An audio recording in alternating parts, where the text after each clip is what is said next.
Ó, temos um convidado hoje que eu sou fãzaço dele, a gente sempre acompanha através do rádio, através das transmissões, porque hoje, através dos canais no YouTube, a gente vê os nossos ídolos, as nossas referências. Ele está sempre antenado nas notícias do futebol carioca, narrador da Transamérica, do Rio de Janeiro, também vem se destacando na cobertura do Campeonato Brasileiro de Futsal.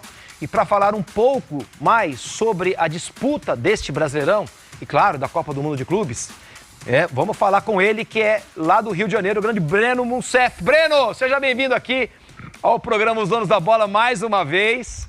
Breno que está de férias agora, né, Breno, lá da Rádio Transamérica, né? Eu estava até perguntando... Mas trabalhando, né? Eu estava perguntando pro Breno. Breno, morador do Rio de Janeiro. Breno, como é que é as férias no Rio de Janeiro? Porque a gente, quando tira as férias aqui, a gente quer ir pro litoral. E o pessoal do litoral não quer sair quer vir pro mato, né, Breno? Seja bem-vindo ao programa. Tudo bem, Júnior? No próprio! Abraço pra você, pra todo mundo de Campo Grande, ligado aqui na Guarandi. Cara, aqui tem muito disso, né? Muita gente fica mesmo em casa, né? Aproveita a praia e tal, mas quem quer dar uma escapada ou vai para as cidades da Serra, aqui do Rio, tipo Petrópolis, Teresópolis, Friburgo. No Sul Fluminense também tem Penedo, né? Então tem muito disso também. Ou região dos lagos mesmo. Quem gosta de praia mesmo e não quer ficar na capital, vai para a região dos lagos, não tem jeito. Mais para o norte do estado, né? Maravilha.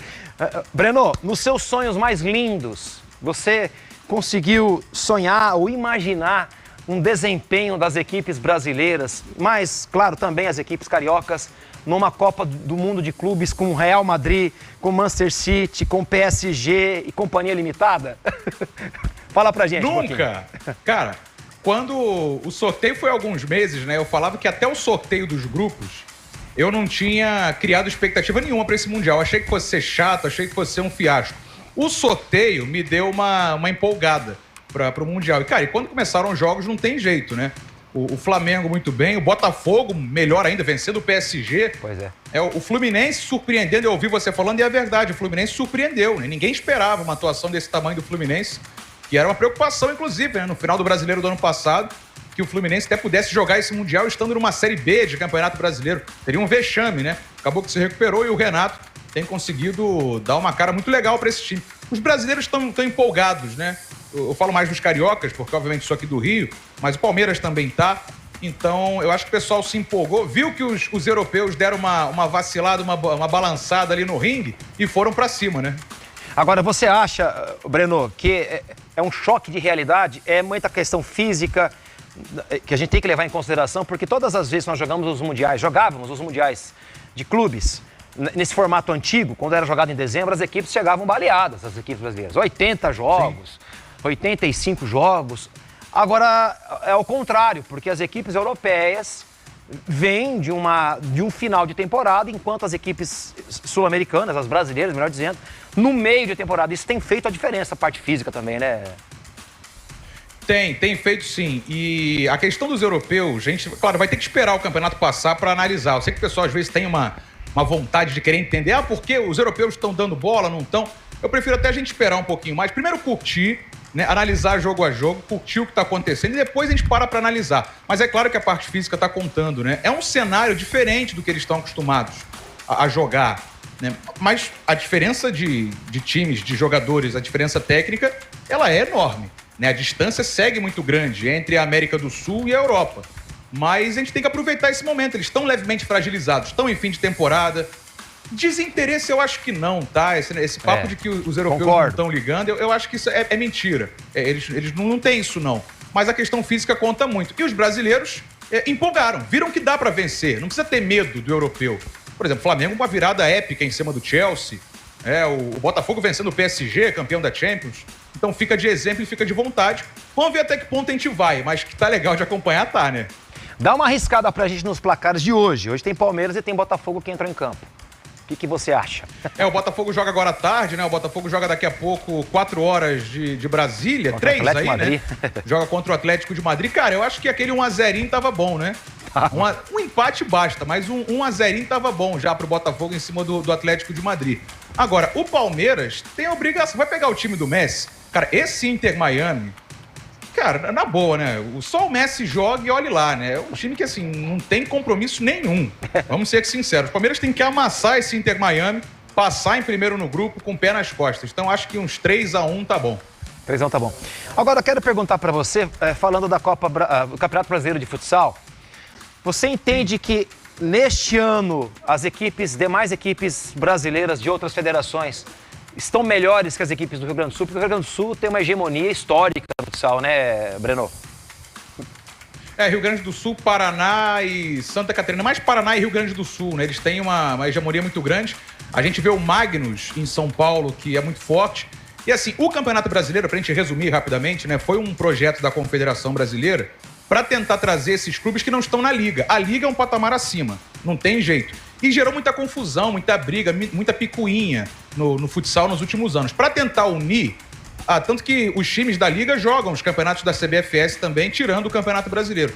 Então a gente está vendo uma evolução. Ainda está distante, né? A gente tem visto ainda os times do Paraná e do Rio Grande do Sul muito mais fortes na Liga, né? Os times da Liga. E o Magnus também, que é o melhor time. Tem o Joinville em Santa Catarina também.